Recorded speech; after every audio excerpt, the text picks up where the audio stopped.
Hey, good evening. I want to continue talking about mourning and the blessing of mourning and why Jesus Christ would choose to say that mourning is a means of being comforted.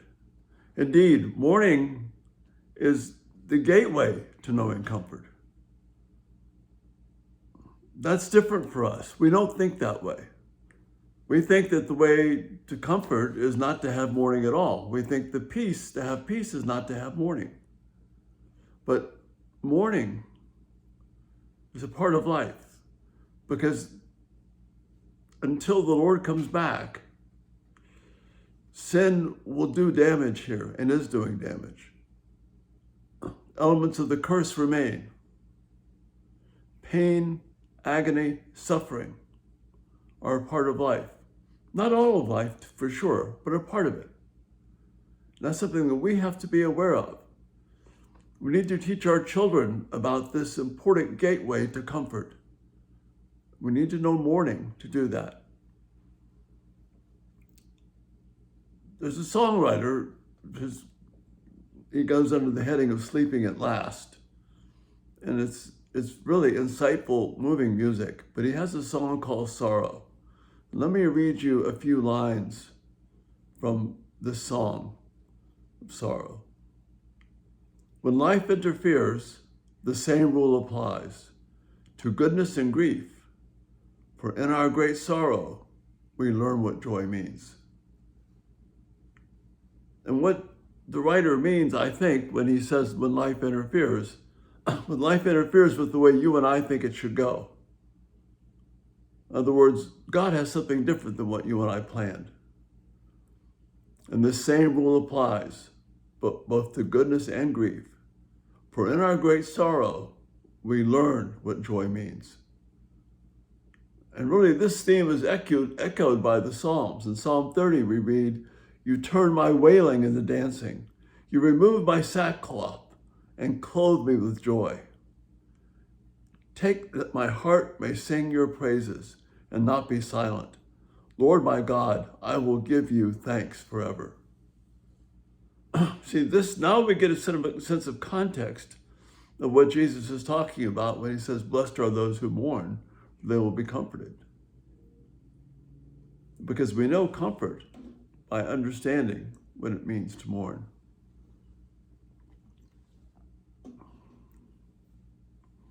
We can't make the mistake of trying to avoid mourning or living as if mourning does not exist.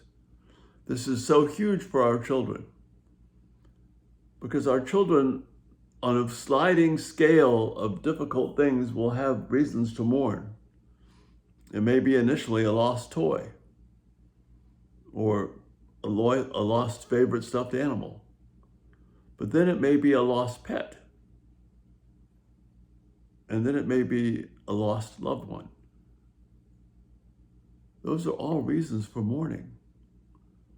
There can be mourning over our sin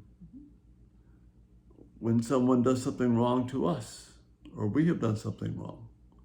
Those are all important reasons to mourn. And it's in that mourning that we learn significance of finding comfort. See, this is a valuable lesson for us to grasp.